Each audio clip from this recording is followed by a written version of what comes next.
Okay, you guys, this is a first. Do you see that right there? One of my lids came off during the canning process.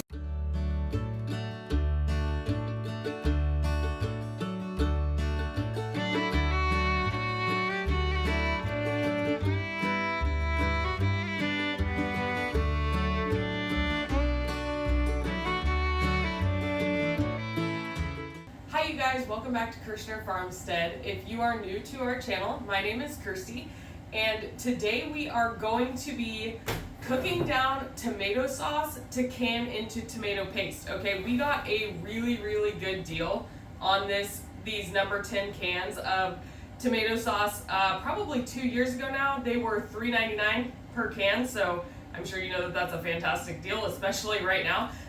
And we are having a harder time sourcing good priced tomato paste.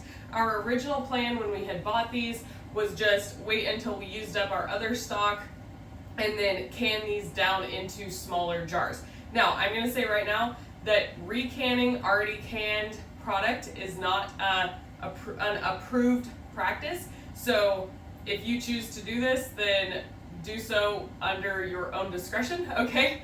I am perfectly comfortable recanning canned tomato sauce, and that is what I'm going to be doing today. Okay, so I am going to get these all emptied into our pot, and what we are going to do is we are going to cook it down until it holds a line when you scrape a spatula through it, okay? So that will take probably, well, this is really thick. I'm not sure, I actually haven't opened any of these cans, so I will be opening them for the first time here, and then we will see how thick they are, and that will determine how long it's actually going to take to cook these down. Alright you guys, this is why you always keep a backup can opener, okay? This is like a complete mint. It's almost like a P38, it just doesn't fold up. And this is why, because my can opener would not open these cans. Everyone should have a P38, and I will pop up a picture of one so that you can see it, because they are invaluable to your pantry. Alright, so this is really thick. It's almost the consistency of tomato paste already. So we definitely won't have to cook it down for that long. Do you see that? It's almost holding on the knife without dropping anyways. The good thing about the consistency of this is that we are going to get more jars than I had expected. I figured we would get about half. We'll see, but I'm hoping that we get more than that. Here's a fun fact for you guys. The P38 was named for how many times it takes to go around the top of a standard can to open it up. I should count and see how many times it takes to go around one of these number 10 cans.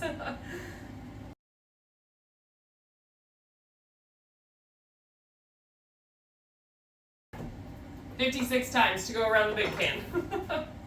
Alright you guys, now the key to cooking this is going to be cooking it on a very low heat, okay? If you put it up high, I promise you it's gonna burn. We just want to get the water evaporated out of this already really thick sauce, okay? Alright, and we will see how condensed down we can get it. Alright, let's get going guys. Alright you guys, our tomato paste is cooked down, and you see how it holds a line like that? That is how you want it. You don't want it to, like, run right back down into itself. See? Okay, so you pick it up. It will drain, of course, but see how stiff it is on the ladle? See that? That's what you're looking for, okay? Alright, you guys, so tomato paste takes a really long time to process, okay? Like, a really long time. 50 minutes at our altitude. We are going to be hot packing today, so that means that our product is hot, our jars are hot, and our water bath canner is hot, okay? Now, this isn't the easiest thing to pack into jars, but we're going to get it to a 1/2 inch headspace, okay? There we go. It makes it easy if you like firmly hold onto your canning funnel and just shake a little bit. Now, the only approved size to can tomato paste in is 1/2 pint jars. guys know how I feel about that. Just something not being tested does not make it not safe, okay? But I'm just letting you know the only approved size is the 8-ounce jelly jar, okay? It makes it easy if you have a spoon, so in case you put too much in there, you can take it out, okay? All right, you guys, you remember my handy pH reader from previous videos? Okay, so because I do not know if they added citric acid or lemon juice to this sauce, of course, because as you know, it was a pre-bought sauce, I am going to check the pH of it to see if I need to add lemon juice.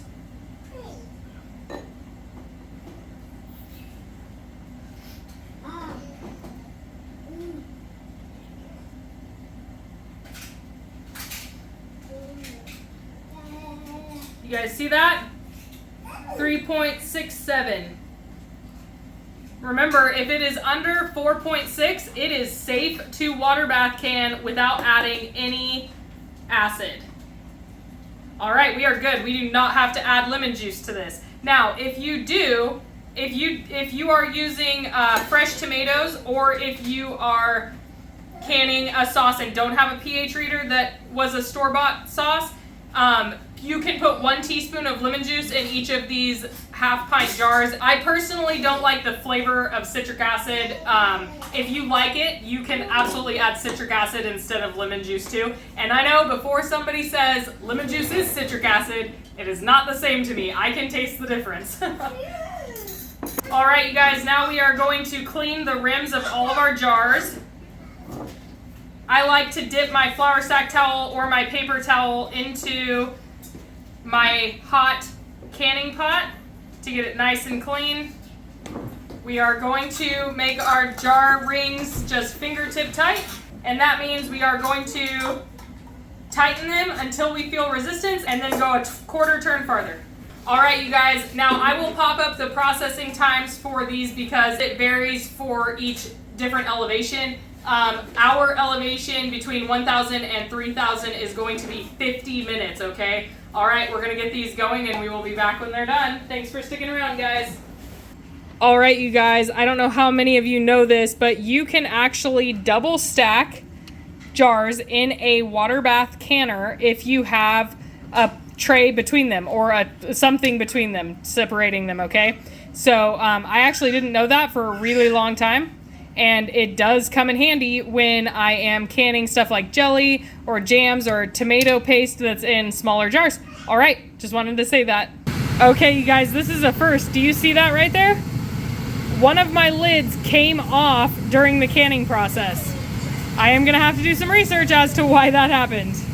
All right, you guys, so we wound up getting 45 half-pint jars of tomato paste from our 4 number 10 cans of that extra thick tomato sauce, okay? I actually did lose 2 cans, or 2 jars. I lost one to thermal shock. The sauce wasn't as hot as it should have been going into the canning pot. That was my fault. And not this one, but one of these little jars I lost. And then one, I had the lid just completely come off, which I looked into, and it does say that not tightening all the way will cause it. I don't think that was it because I tighten all of my jars the same amount all the time.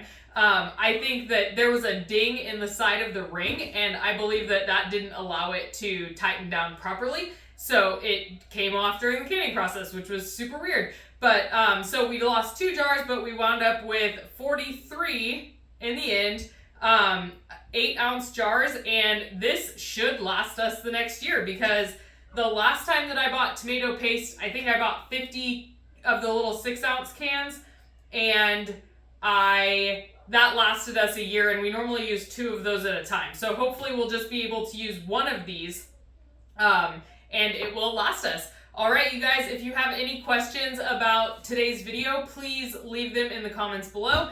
And if you enjoyed this video, please like and subscribe to our channel and share with your friends. And as always, I hope that you guys have a blessed day. Bye!